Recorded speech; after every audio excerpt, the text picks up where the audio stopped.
کیونکہ پیٹ جب بھرا ہوا ہوتا ہے تو انسان غفلت کا شکار ہوتا ہے، لیکن جب بھوکا ہوتا ہے تو خدا کی طرف رجوع کرتا ہے، دعائیں کرتا ہے، مناجات کرتا ہے۔ تو حدیث میں ہے چھٹے امام سے کہ آپ نے فرمایا کہ من افطر یومن، جو ایک دن روزہ خاری کرتا ہے، روزہ کھاتا ہے،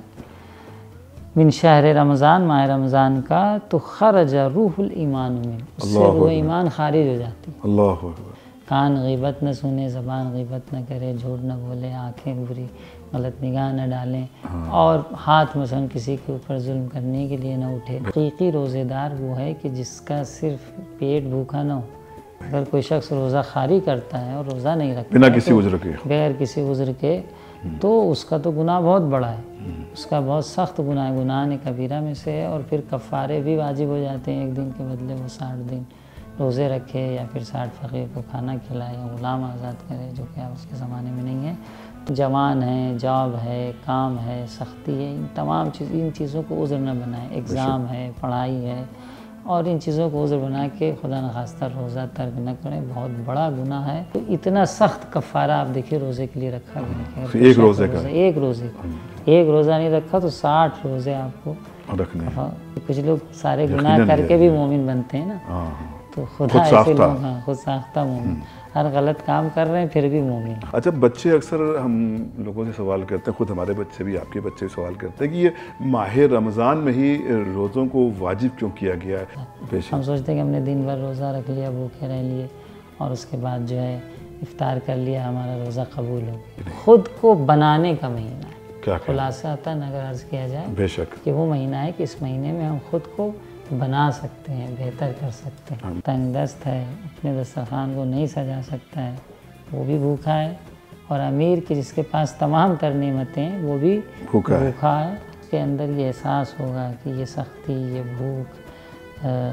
کیا ہوتی ہے، تو پھر وہ غریبوں کی مدد کرنے پر آمادہ کرے گا، آمادہ ہوگا کہ ہاں غریبوں کی نصرت کرنی چاہیے، نہ کہ صرف افطار اور سحر تک ہی ہم محدود رہ جائیں، نہ روزے رکھ رہے ہیں، نہ نماز پڑھ رہے ہیں، اور پھر ہم کہیں کہ اس مہینے میں ہم تسبیح کا ثواب لے رہے ہیں، صف اول میں جا کے افطاری کے لیے بھی آمادہ ہے، افطاری کے لیے پہنچ گئے ہیں، آمادہ ہے۔ تو یہ حضرات مومنین، السلام علیکم ورحمۃ اللہ وبرکاتہ۔ آپ سب کی خدمت میں سلام محبت پیش کرتا ہوں، ساتھ ہی ساتھ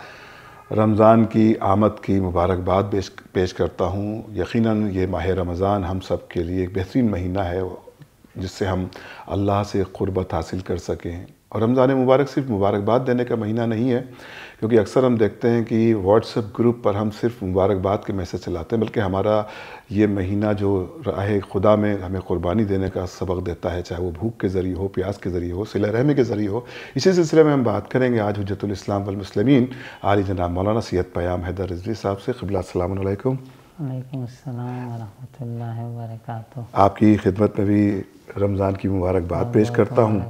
اور تمام مومنین کو مبارکباد پیش کرتے ہیں۔ یقیناً یہ ماہ رمضان جیسا کہ عرض کیا کہ اللہ سے قربت حاصل کرنے کا مہینہ ہے، تو اس قربت کیسے حاصل کی جائے، اس کا استقبال ہو تو کس طرح ہو، کیونکہ ہم دیکھ رہے ہیں ہم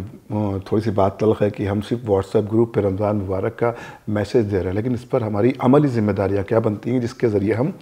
استقبال ماہ رمضان کر سکیں؟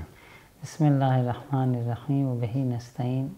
بہت ہی اچھا سوال آپ نے پیش کیا ہے، کیونکہ ماہ رمضان کی عظمت کو سمجھنے کی ضرورت ہے۔ بے شک۔ اور ماہ رمضان میں روزہ رکھنا یا عبادت کرنا، یہ تمام وہ اعمال جو ہم انجام دیتے ہیں، جس کی تاکید ہے، تو اس کی حکمت کو بھی جاننے کی ضرورت ہے۔ بے شک۔ کہ صرف مبارکباد پیش کر کے یا رسم کے طور پر ایک مہینہ ہے اور ہمیں کچھ دن بھوکے رہنا ہے، صرف یہ نہ ہو، بلکہ اس کے جو روحانی فائدے ہیں، جو معنوی فائدے ہیں، روحانی فائدے ہیں، اس سے کچھ ہم سیکھ سکتے ہیں،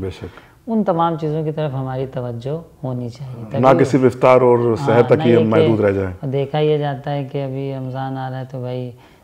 راشن کیا آئے گا، اور پھل کیا آئے گا، اور کون سی چیز کتنی آئے گی، اور فلاں صاحب کو کیا پسند ہے، ان کے لیے وہ اہتمام بھی ہونا چاہیے، کیا پسند ہے، اور یہ تمام چیزوں کا اہتمام ہم کرتے ہیں، لیکن ہم اپنے کو اندر سے کتنا آمادہ کرتے ہیں، ہمیں اس بات کا کتنا خیال ہے کہ اللہ کو کیا پسند ہے، اللہ کو کیا پسند ہے، اور اللہ کی بندگی کا مہینہ آ رہا ہے تو ہماری کیا ذمہ داری ہے۔ ابھی تک اگر پورے سال گناہ یا کوتاہیاں ہوتی رہی ہیں تو ان سے ہمیں ماہ شعبان میں طلب مغفرت کرنے کی ضرورت ہے، اپنے کو آمادہ کرنے کی ضرورت ہے ماہ رمضان میں جانے کے لیے، کیونکہ استقبال کا مطلب ہی یہی ہوتا ہے کہ جب کوئی چیز آ رہی ہے، کوئی بہت بڑی شخصیت آپ کے یہاں آ رہی ہے تو آپ اس کے استقبال میں جاتے ہیں، اس کے لیے خوشی اہتمام خوشی کریں، جاتے ہیں، اس کے لیے اہتمام کرتے ہیں، شک، تمام تر وہ چیزیں جو آپ کے لیے ممکن ہے اس کے لیے، اس کے استقبال کے لیے فراہم کرتے ہیں بے شک، اور اپنے کو ہر جیسے آمادہ کرتے ہیں۔ جی تو ماہ رمضان کا استقبال بھی ایسے ہی ہونا چاہیے کہ رمضان کے جو تقاضے ہیں، رمضان جو ہم سے چاہتا ہے اور یہ مہینہ جو ہم سے چاہتا ہے، خدا اس مہینے میں ہم سے جو چاہتا ہے اس تقاضوں کو ہم پورا کریں۔ تو میں چاہوں گا کہ ہمارے ناظرین کو بتائیں کہ خدا اس ماہ رمضان میں ہم سے کیا توقع کرتا ہے اور ایک مسلمان اور ایک مرد مومن کی کیا ذمہ داری ہوتی ہے ماہ رمضان کے متعلق۔ بے شک یہ مہینہ جو ہے اپنی خدا کی بندگی کا مہینہ ہے، اصلاح کا مہینہ ہے، اور جب یہ مہینہ آیا ہے تو خود رسول کرام اسلام نے ماہ شعبان کے آخر میں خطبہ دیا یقیناً، اور خطبہ دینے کے بعد لوگوں کو متوجہ کیا ہے کہ اے لوگوں، ایھا الناس انہ قد اقبل الیکم شہر اللہ، واہ اے لوگوں اللہ کا مہینہ آ پہنچا ہے۔ واہ، کیسے آیا ہے، کن صفات کے ساتھ آیا ہے؟ بالبرکت والرحمت والمغفرہ، اس مہینے میں برکت بھی ہے، رحمت بھی ہے اور مغفرت بھی ہے۔ احسن، زندگی میں برکت دینا ہے، روحانیت میں برکت دینا ہے، تب بھی یہ مہینہ اسی کے لیے ہے، اور اگر خدا کی رحمت و مغفرت چاہیے تب بھی یہ مہینہ ہے۔ بے شک، تو یہ مہینہ اپنی برکت کے ساتھ، اپنی رحمت کے ساتھ، اپنی مغفرت کے ساتھ آ پہنچا ہے۔ شہر هو عند اللہ افضل الشہور، ایک ایسا مہینہ کہ اللہ کے نزدیک تمام مہینوں سے بہتر ہے، یقیناً، تمام مہینوں سے بہتر ہے۔ بے شک، وَأَيَّامُ افضل الایام، اس کے جو دن ہیں وہ تمام ایام سے بہتر ہے۔ بے شک، ولیالی ہو افضل اللیالی، اس کی جو راتیں ہیں وہ سب تمام راتوں سے بہتر ہیں، یعنی دوسرے مہینوں کی راتوں سے بہتر ہے۔ اس کے جو لمحہ ہے، اوقات ہیں، وہ بھی تمام اوقات سے بہتر ہیں، یعنی بالکل تفصیل کے ساتھ رسول کرام اسلام فرما رہے ہیں هو شہر دعیت فیہ الی ضیافت اللہ، ایک ایسا مہینہ ہے کہ اس مہینے میں تم اللہ کے مہمان ہو جاتے ہو۔ بے شک، اللہ کے مہمان کا مطلب کیا ہے کہ ایک ایسا دسترخوان بچھایا گیا ہے کہ اس دسترخوان سے ہم معنوی رزق، بے شک، برکت کا رحمتیں، رزق، برکتیں، مغفرت کا رزق، واہ،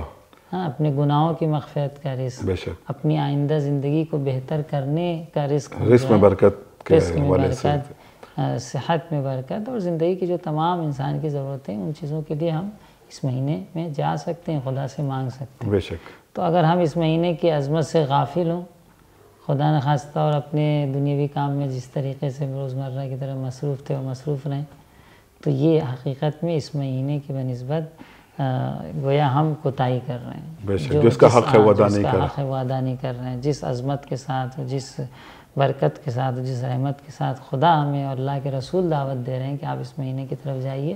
ہماری ذمہ داری ہے کہ اس مہینے کی عظمت کو سمجھیں اور اس مہینے کا استقبال کریں۔ بے شک، جعلت فیہ من اہل کرامت اللہ، اس مہینے میں اللہ کی خاص کرامت آپ کے لیے شامل بے ہے۔ شک، سبحان اللہ، انفاسکم فیہ تسبیح، اس مہینے میں جو آپ سانس لیتے ہیں یہ سانس تسبیح کا ثواب رکھتی ہے، واہ واہ واہ، حالت روزہ میں، حالت روزہ میں، جبکہ ہم پورے سال سانس لیتے ہیں تسبیح کا ثواب نہیں لکھا بے جاتا، شک، جب تسبیح پڑھیں گے تبھی تسبیح بے کا شک، ثواب، بے شک، لیکن اس مہینے میں ہماری ایک ایک سانس تسبیح کا ثواب رکھتی ہے۔ بے شک، اب اس کو روزہ ہمیں حاصل رکھ کر کے لینا اگر ہم چاہیے۔ روزہ رکھ کے سانس لے رہے ہیں حالت روزہ میں تو وہ ہمارے لیے کیا ہے؟ تسبیح تسبیح ہے، کا ثواب۔ تسبیح و تحلیل پروردگار ہے۔ نومکم فیہ عبادہ، تو دیگر مہینوں میں ہم سوتے ہیں تو نہیں کہتے کہ آپ سوئیں تو عبادت ہے، کر رہے ہیں، لیکن اس مہینے میں سونا بھی عبادت ہے۔ جزا، حالت روزہ میں، جی، حالت روزہ میں جو روزے دار ہے، نماز پڑھ رہا ہے، روزے رکھ رہا ہے، جو بندگی کر رہا ہے، جو استقبال کر رہے ہیں حقیقتاً،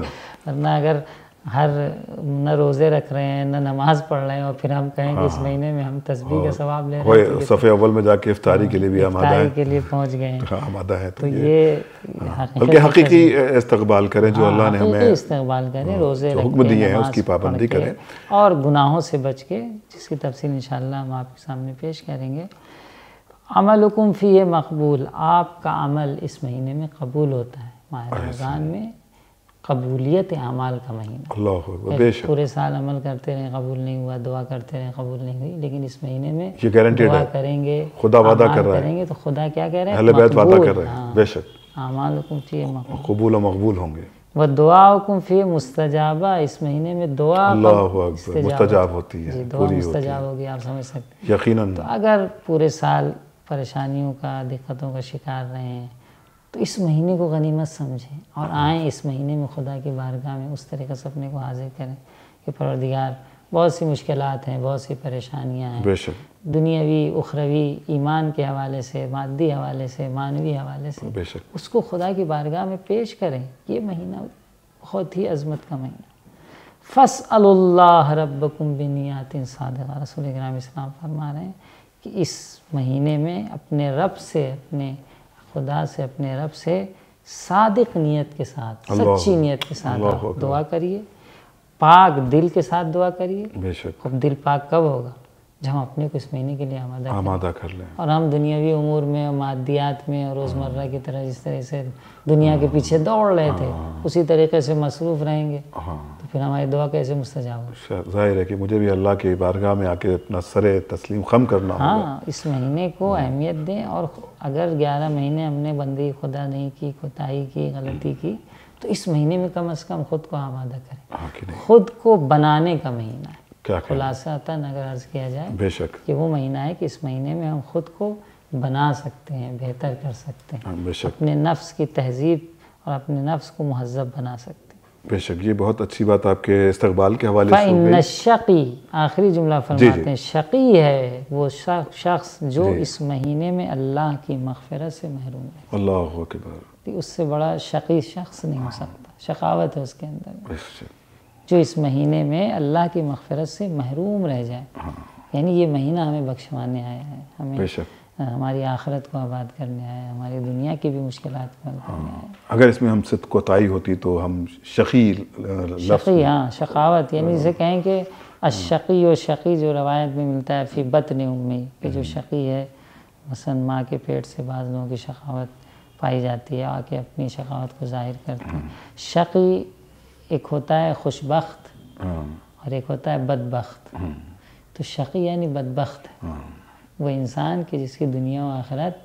برباد ہے۔ اللہ، خدا ہم سب کو محفوظ رکھے اس شقاوت اس کو کہا جاتا ہے۔ اچھا، بچے اکثر ہم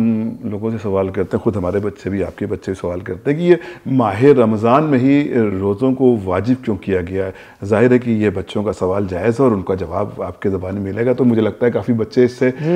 یقیناً تسکین بھی ہوگی۔ ماہ رمضان کے روزوں کو واجب کرنے کی وجہ جو ہے، ایک تو قرآن بھی اس کی وجہ ذکر کرتا ہے، یا ایھا الذین آمنوا کتب علیکم الصیام کما کتب علی الذین من قبلکم لعلکم تتقون، تاکہ تمہارے اندر پرہیزگاری پیدا ہو۔ وہی بات آ گئی۔ روزہ کو واجب کرنے کی جو ایک وجہ قرآن بیان کرتا ہے وہ یہ کہ ہمارے اندر پرہیزگاری پیدا ہو، ہماری اصلاح ہو، ہم سے برائیاں دور ہوں، اچھائیاں ہمارے اندر پیدا ہوں۔ یہ مین مقصد، یہ ظاہری فائدے ہیں، یہ ظاہری فائدے باطنی فائدے تو بے پناہ ہیں، جو آپ تک ہیں۔ اس کے بعد روایات میں جو ملتا ہے کہ مولا کائنات سے حدیث ہے کہ آپ نے فرمایا کہ اللہ نے جو روزے کو واجب کیا ہے، انما فرض اللہ الصیام لیستوی بہ الغنی والفقیر۔ ایک وجہ یہ کہ جن لوگوں کو یہ غرور ہے کہ ہم تو مالدار ہیں، ہمارا تو دسترخوان سجا ہوا ہے، ہماری تو ناز و نعمت میں ہم ہیں، اس مہینے میں غریب اور امیر کو برابر کر دیا جائے۔ کیا بات ہے! غریب کے جس کے پاس کچھ نہیں ہے، تنگ دست ہے، اپنے دسترخوان کو نہیں سجا سکتا ہے، وہ بھی بھوکا ہے، اور امیر کی جس کے پاس تمام تر نعمتیں ہیں وہ بھی بھوکا ہے، اور دونوں برابر کے ساتھ روزہ رکھ رہے ہیں۔ تو ایک وجہ یہ ہے کہ جس کے ذریعے سے غریب اور امیر کو کیا کر دیا جائے؟ برابر کر دیا جائے۔ ایک وجہ اور روایات میں ہماری بیان ہوئی ہے کہ ماہ رمضان کے روزے کو کیوں واجب کیا گیا ہے، تو حدیث میں ملتا ہے کہ اس کی وجہ یہ ہے کہ لیجد الغنی مس الجوع، جو مالدار ہے وہ بھوک کے درد کو سمجھے، احساس کر سکے، بھوک کا احساس کر سکے کہ بھوک کیا ہوتی، غربت میں جو آدمی کھانے کو نہیں ملتا ہے کسی مجبوری کے تحت، تو اللہ نے کہا کہ تم تو مالدار بھی احساس کرے کہ تم صاحب استطاعت ہوتے ہوئے بھی محسوس کرو کہ بھوک کیا ہوتی ہے، پیاس کیا ہوتی ہے۔ مالدار بھی سختی کا احساس کرے کہ زندگی میں سختی اس طریقے سے بھی ہو سکتی ہے، کسی کے پاس نہیں ہے تو نہیں کھا، تاکہ اس کے اندر صلہ رحمی بھی پیدا ہو۔ بے شک۔ فَيَعُودُ بِالْفَضْلِ عَلَى الْمَسَاكِينِ، جب اس کے اندر یہ احساس ہوگا کہ یہ سختی، یہ بھوک کیا ہوتی ہے، تو پھر وہ غریبوں کی مدد کرنے پر آمادہ وضو ہوگا، کرے گا آمادہ بے ہوگا شک۔ کہ ہاں غریبوں کی نصرت کرنی چاہیے، غریبوں کی مدد ہیلپ کرنی چاہیے اور ان کے کام آنا چاہیے، صرف مالداری میں زندگی گزار لینا ہنر نہیں ہے۔ بے شک، تو ان تمام جہاد سے جو ہے ماہ رمضان کے روزوں کو واجب کیا گیا۔ یہ ظاہری فائدے بہت سے ہیں، یا ایک روایت میں ملتا ہے کہ روزہ جو واجب کیا گیا اس کی ایک وجہ کہ روزہ انسان کی حکمت کو یعنی عقل مندی کو، شعور کو بڑھا دیتا ہے۔ کیا بات ہے، بے شک، یعنی آپ روزہ رکھیں گے تو آپ کے اندر حکمت پیدا ہوگی، بصیرت پیدا ہوگی، بے شک، بہتر شعور پیدا ہوگا اور آپ اخلاقی اور معنوی و فکری لحاظ سے بھی ترقی کریں گے۔ بے شک، بلند تر ہوگا آپ کا معیار بھی، آپ کا سوچنے کا معیار، طریقہ بھی، فکری معیار، کیونکہ ہر وقت ذہن میں خدا ہوتا ہے جب آپ روزے سے ہوتے ہیں تو ہر بات پہ یاد آتا ہے۔ اور جب بھوک انسان کو ہوتی ہے تو پھر خدا کی طرف متوجہ ہوتا ہے، بے شک، کیونکہ پیٹ جب بھرا ہوا ہوتا ہے تو انسان غفلت کا شکار ہوتا ہے، بے شک، لیکن جب بھوکا ہوتا ہے تو خدا کی طرف رجوع متوجہ کرتا ہے، دعائیں کرتا ہے، دعائیں کرتا مناجات کرتا ہے۔ قبلہ مسلسل آپ کے ساتھ ہی رمضان کے حوالے سے و دیگر مسائل، فقہی مسائل کے حوالے سے گفتگو جاری رہتی ہے، کیونکہ اب رمضان شروع ہو چکا ہے، الحمدللہ مومنین بھی روزے رکھ رہے ہیں اور آمادہ ہیں، لیکن روزے میں کچھ شرائط ایسی ہیں کہ ہم صرف بھوکے رہتے ہیں، پیاسے رہتے ہیں، لیکن اس کے باوجود بھی ہم سے کچھ گناہ ہو جاتے ہیں، ممکن ہے انسان ہے، تو کیا ان حالات میں کیا روزہ ہمارا باطل ہو جائے گا؟ نہیں دیکھیں، روزہ جو جن چیزوں سے باطل ہوتا ہے تو وہ تو ایک اس کی ایک فہرست ہے، کھانے اور پینے اور دوسرے اعمال جو انشاءاللہ اس کی طرف ہم اشارہ کریں گے، لیکن گناہ اگر کوئی گناہ ہم سے سرزد ہوتا ہے جان بوجھ کے یا انجانے میں تو دیکھیے روزہ حقیقی روزے دار وہ ہے کہ جس کا صرف پیٹ بھوکا نہ ہو، صرف بھوکا رہنا ہی روزے کا نام نہیں، بلکہ روزے کا مطلب ہے کہ تمام اعضاء و جوارح روزے سے، یعنی آنکھ بھی اپنا روزہ رکھے، کان بھی اپنا روزہ رکھے، تمام اعضاء و زبان روزہ رکھے، کسی کی غیبت نہ ہو، کان کوئی برائی نہ سنے، آنکھیں کوئی گندی چیزیں نہ دیکھیں۔ جی تو روزے کا حقیقی معنی یہ کہ تمام اعضاء و جوارح آپ کے روزے ہیں۔ احسن، کان غیبت نہ سنے، زبان غیبت نہ کرے، جھوٹ نہ بولے، آنکھیں بری غلط نگاہ نہ ڈالیں، اور ہاتھ مثلا کسی کے اوپر ظلم کرنے کے لیے نہ اٹھے، یعنی تمام تر گناہوں سے بچنے کا نام روزہ ہے۔ ہم سوچتے ہیں کہ ہم نے دن بھر روزہ رکھ لیا، بھوکے رہ لیے اور اس کے بعد جو ہے افطار کر لیا، ہمارا روزہ قبول ہو گیا۔ نہیں، اگر روزے کو آپ مقبول بنا چاہتے، ایک ہوتا ہے کہ بھائی ہماری شرعی ذمہ داری تھی کہ ہم صبح سے رہیں، اذان صبح سے لے کر غروب تک جو ہے بھوکے رہیں، یہ ہم نے پوری کر لی، ٹھیک ہے، یہ آپ نے ذمہ داری پوری کر لی، کفارہ نہیں ہوگا اور اس کا جو گناہ ہے آپ کے گردن پہ نہیں ہوگا۔ لیکن اگر آپ چاہتے ہیں کہ آپ کا روزہ مقبول ہو، قبول واقع ہو خدا کی بات، یعنی میرٹ لسٹ میں آپ آ جائیں، جی، تو اس وقت مقبول ہوگا کہ جب آپ گناہوں سے بھی دوری کریں۔ اسی لیے حدیث میں ملتا ہے، روایت میں آیا ہے کہ روزہ یعنی کیا ہے، روزے کی حقیقت کیا ہے، تو آپ نے فرمایا کہ الصیام، مولا کائنات علی بن ابی طالب علیہ السلام سے حدیث ہے کہ آپ نے فرمایا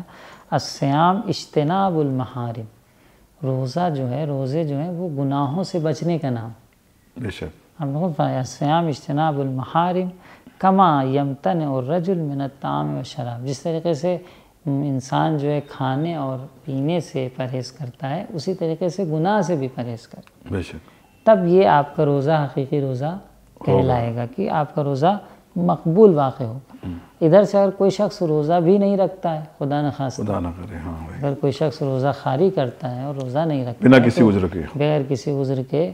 تو اس کا تو گناہ بہت بڑا ہے،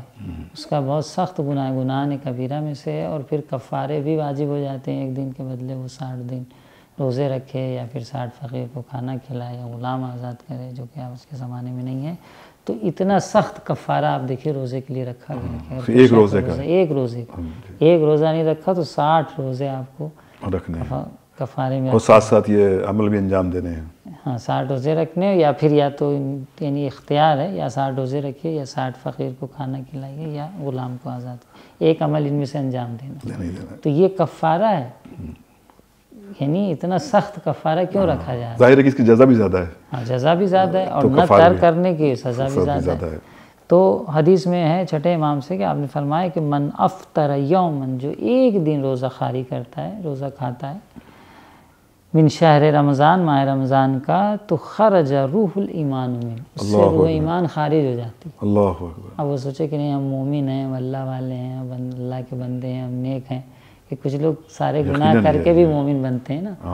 تو خدا ایسے لوگ، ہاں خود ساختہ مومن، ہر غلط کام کر رہے ہیں پھر بھی مومن۔ ہاں، امام کیا فرما رہے ہیں اس کے بارے میں؟ یہ دیکھنا چاہیے کہ ائمہ امام کیا چاہتے ہیں۔ امام تو ہم سے چاہتے ہیں کہ ہم اپنے وظائف پر پابند ہوں، گناہوں سے دوری کریں۔ اگر کوئی شخص ایک روزہ کھاتا ہے ماہ رمضان کا، تو گویا روح ایمان اس کے وجود سے کیا ہو جاتی ہے؟ خارج ہو جاتی ہے، ختم ہو جاتی ہے، زائل ہو جاتی ہے۔ تو ماہ رمضان کے روزوں کو ناظرین اہمیت دینے کی کوشش کریں۔ جوان ہیں، جاب ہے، کام ہے، سختی ہے، ان تمام ان چیزوں کو عذر نہ بنائیں۔ ایگزام ہے، پڑھائی ہے، اور ان چیزوں کو عذر بنا کے خدا نخواستہ روزہ ترک نہ کریں، بہت بڑا گناہ ہے، اور حقیقت ایمان آپ سے ختم ہو جاتی ہے اگر آپ روزے کو ترک کرتے ہیں۔ اسی طریقے سے اگر کوئی شخص روزہ رکھتا ہے تو اس کی فضیلت میں ملتا ہے روایات میں کہ رسول گرامی اسلام نے فرمایا کہ اگر بندے کو پتہ چل جائے کہ ماہ رمضان کی کیا فضیلت ہے اور کیا عظمت ہے، اور اس مہینے میں خدا بندے کو کیا عطا کرتا ہے، تو لوگ یہ چاہیں گے کہ پورے سال رمضان رہے۔ اللہ اکبر، بے شک بے شک بے شک۔ عجیب سی روایت ہے نا کہ جس میں اتنی اہمیت کو بیان کیا جا رہا ہے بے شک۔ کہ لو یعلم العبد ما فی رمضان لود ان یکون رمضان السنہ، پورے سال روزہ ہی روزہ ہو، رمضان ہی روزہ، عبادت خدا میں اگر مصروف اس رہیں۔ کی فضیلت، اس کے ثواب کا پتہ لوگوں کو چل جائے، بے شک تو آئیے اس مہینے کی عظمت کو سمجھیں، بے شک۔ اور ساتھ ساتھ روزہ بھی رکھیں جو کہ واجب ہے، اور والدین بھی اپنے بچوں کو جو بالغ ہو چکے ہیں، جن پہ روزہ واجب ہو چکا ہے، ان کو روزہ رکھوانے کی پوری کوشش کریں۔ والدین کی بھی ایک اہم ذمہ داری ہے، اور خدا نخواستہ اگر روزہ ترک کر رہے ہیں تو انہیں تنبیہ کریں، انہیں روزہ رکھنے کی تاکید کریں، اور اگر کسی بھی عذر کی وجہ سے کوئی شخص روزہ نہیں رکھتا ہے تو کوشش یہ کرے کہ ملأ عام میں لوگوں کے درمیان آ کے نہ کھائے پیے۔ احتیاط۔ ہاں، کسی عذر وجہ سے بیمار ہے یا کسی، تو لوگوں کے سامنے کھانا پینا اس طرح سے نہ کریں کہ لوگوں کو احساس ہو کہ بھائی یہ بھی روزہ کھا رہے ہیں، لائیے ہم بھی کھاتے ہیں۔ آپ دیکھیے جہاں پہ اسلامی قوانین ہیں وہاں پہ ملأ عام میں روزہ خواری کو سختی سے، پابندی سے منع کیا جاتا ہے، قانونی طور پہ منع کیا جاتا ہے۔ جی جی۔ تو یہ تھی ایک مختصر سی لیکن بہت جامع گفتگو مولانا پیام حیدر رضوی صاحب کے ہمراہ۔ یقیناً یہ رمضان ہم سب کے لیے باعث شرف ہے اور باعث مسرت، اس اعتبار سے بھی کہ ہم خدا کی بندگی کو بجا لانے کے لیے آمادہ ہیں۔ خدا ہم سب کو ویسا بنا دے جیسا ائمہ معصومین علیہ السلام چاہتے ہیں۔ جیسا کہ آپ نے دیکھا مولانا پیام حیدر رضوی صاحب نے بہترین بیان بھی آپ کے سامنے پیش کیا، اور نصیحتیں بھی کہ یقیناً ہم سب اس بات کے لیے ہمیشہ آمادہ رہیں کہ ہم اپنے بچوں کے اندر یہ شعور پیدا کریں کہ جس سے ہم خدا کی بندگی بجا لائیں، خود بالخصوص اس رمضان کے متبرک مہینے میں، جو کہ اللہ کا خالص مہینہ ہے، جو صرف ہمیں عبادتوں کے لیے دیا گیا ہے، ہم خدا کی بندگی لانے میں کامیاب ہوں۔ آمین آمین یا رب العالمین۔ خدا حافظ والسلام۔